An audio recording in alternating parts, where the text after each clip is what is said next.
মায়াপুরে গিয়ে আমরা রুম থেকে 4:30টার সময় রেডি হয়ে চলে যাচ্ছিলাম ভোর আরতি দেখার জন্য, কিন্তু একটা দুঃখের বিষয়, আমরা ভোর আরতি দেখতে পারিনি। কারণ ভোর আরতি শুরু হচ্ছে ভোর 4টেতে, আর আমরা গেছি 4:30তে। ততক্ষণ ভোর আরতি শেষ হয়ে গেছে। বলে না, কপালে না থাকলে কিছু হয় না।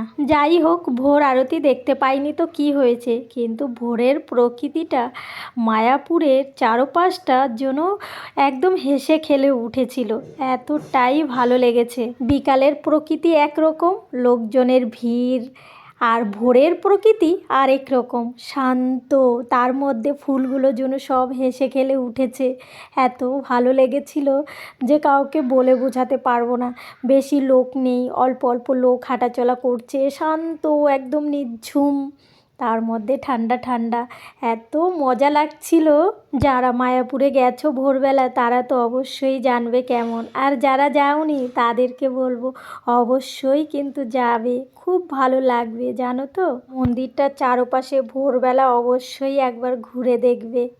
সকালের প্রকৃতিটা সত্যি জাস্ট অসাধারণ, বলো। মানে এই সময় এসেছি, জাস্ট একটা ভালো হয়েছে,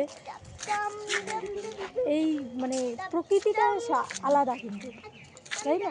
বিকালবেলাটা যেমন ভিড় হয়, প্রচুরই হয়। গলার রুমালটা খুলে দাও বাবা এখন। এত সুন্দর জায়গাটা, যেন মনটা ভরে যায়। কেমন জায়গাগুলো, মানে কি বলবো, জাস্ট অসাধারণ। আমি কোনোদিন যখন এসেছি শুধু আমি তো ওখানে থেকে বেরিয়ে গেছি, জীবনে কোনোদিনও এদিকে আসিনি। কি এই তো ধরো প্রথমই আসা, ওটাকে আসা বলেই না আমার। এত সুন্দর, তো 26 বছর আগে আর এখনের মধ্যে দিন আর রাত পার্থক্য আছে কি না বলো? আমি এসেছিলাম। আমরা জানো তো প্রত্যেকটা ভবনের সামনে দিয়ে ঘুরে ঘুরে দেখছিলাম। আমরা না কোনো ভবনে রুম পাইনি, কারণ ওই সময় পরস্পর 3 দিন 4 দিন ছুটি ছিল। তো আগে থেকে যেহেতু আমরা রুম বুক করে আসিনি, ওই কারণে এই ভবনের ভিতরে কোনো রুমই পাওয়া যায়নি, সব রুম বুক হয়ে গেছিলো। এখানে যদি কোনো অনুষ্ঠান থাকে বা 3-4 দিন ছুটি থাকে, তো সেই সময় আগে থেকে যদি রুম বুক করে আসা হয় তাহলে ভীষণ ভালো হয়, তাহলে এই ভিতরে রুম পাওয়া যায়। আর না হলে বাইরের রুমগুলো, এই ভিতরের রুমগুলো যদি বুক হয়ে যায় তখন বাইরের রুমগুলোনেরও ডিমান্ড বেড়ে যায়। আমরা প্রত্যেকটা ভবনের সামনে দিয়ে ঘুরছিলাম, যেমন গদা ভবন, নামট্য ভবন, ঈশ্বরদা ভবন, চৈতন্য কুঠির, এইরকম অনেক ভবন আছে যে আমি নাম বলে শেষ করতে পারবো না। এই জায়গাটা মানে কি বলবো, জাস্ট অসাধারণ অসাধারণ একদম, এত সুন্দর। এটা গীতা ভবন, তাই তো? এটা কি ভবন আছে?